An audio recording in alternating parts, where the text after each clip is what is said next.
Hello class, welcome to Arjun English School.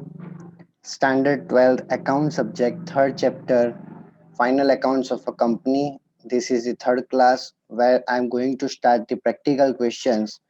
Illustration number 4, that is based on prepares a statement of equity and liability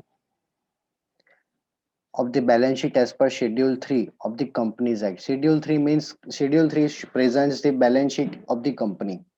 So we have to prepare the balance sheet of the company, but only and only we have to prepare the equity and liability part. Okay. So first of all, without check the question, we have to prepare the format of balance sheet. Balance sheet,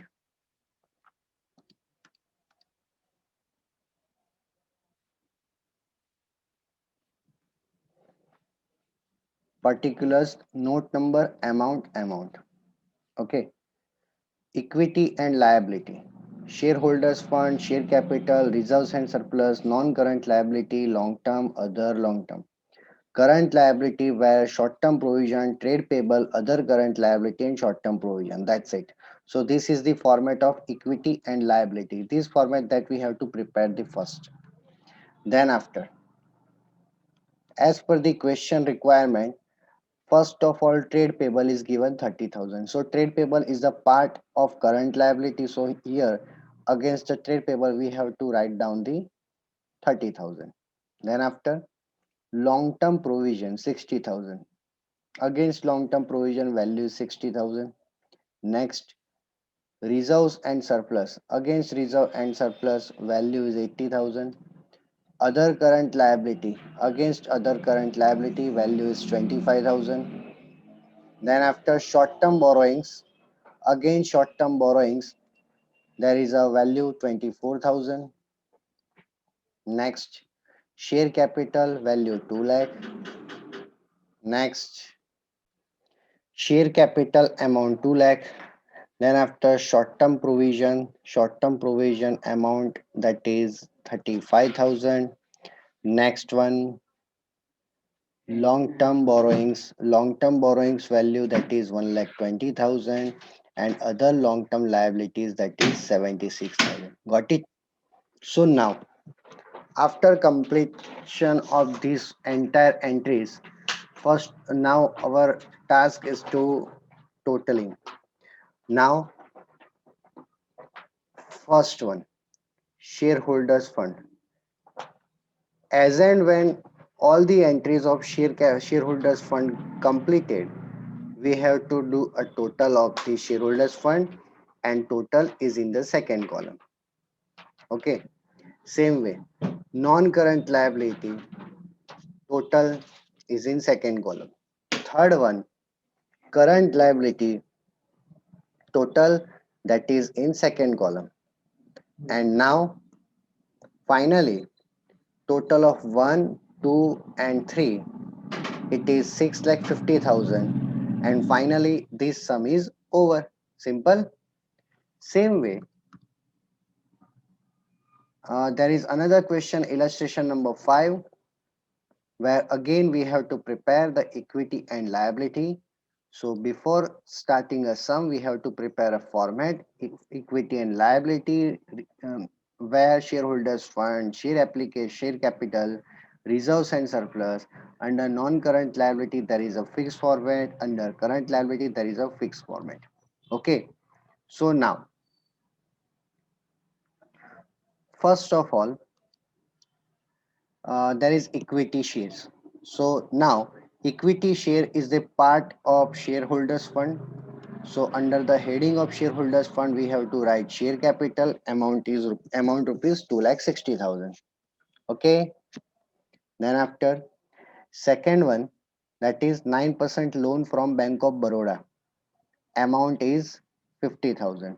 So loan from Bank of Baroda, it is a long-term borrowings. So under long-term borrowing, we have to write loan from Bank of Baroda 50,000. Proposed dividend 18,000. Proposed dividend, it is the part of short-term provisions. So under the short-term provision amount is 18,000. Bills payable. Bills payable is a part of trade payables. So under the trade payable amount is 10,000. Surplus as per P&L. Surplus is the part of reserves and surplus. So amount is 50,000. Next one, Provident Fund 70,000. Provident Fund is the part of long-term provisions, amount 70,000. Next one, Bank overdraft. So bank overdraft, it is a part of short-term borrowings. So it is 17,000. And last one, outstanding salary. Outstanding salary 30,000. So it is a part of other current liability. So amount is 30,000. So finally, whenever all the entries that are completed, then we have to do a total. First of all, column number one, shareholders fund total in the second column.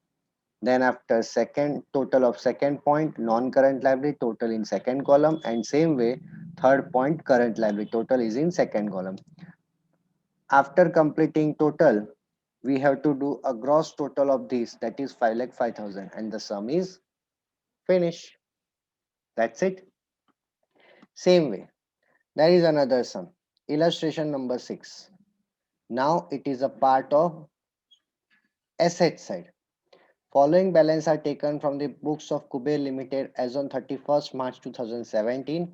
State how this balance will be shown as per the schedule 3. Okay, so here only the balance that we have to present in the in the head, subhead, and that's why here balance sheet asset side format that we don't have to prepare. We just have to write particulars, balance sheet head, main head, and subhead. So we have to remember all the entries, like first of all, land and building, it is a part of assets, and main head, that is non-current assets, and subhead, that is fixed asset. So this type of in this type of question, we have to write only the balance where subhead and main head. That's it. Total there are 20 entries. So this is your part of your homework, and you have to complete this. Same way you have to complete illustration number 17. You just have to write main head as well as subhead. Okay, so from the next class I am starting a sum of balance sheet part, a balance sheet where the assets part, that we are starting from the next class. Today's session is over, so see you in next class. Thank you.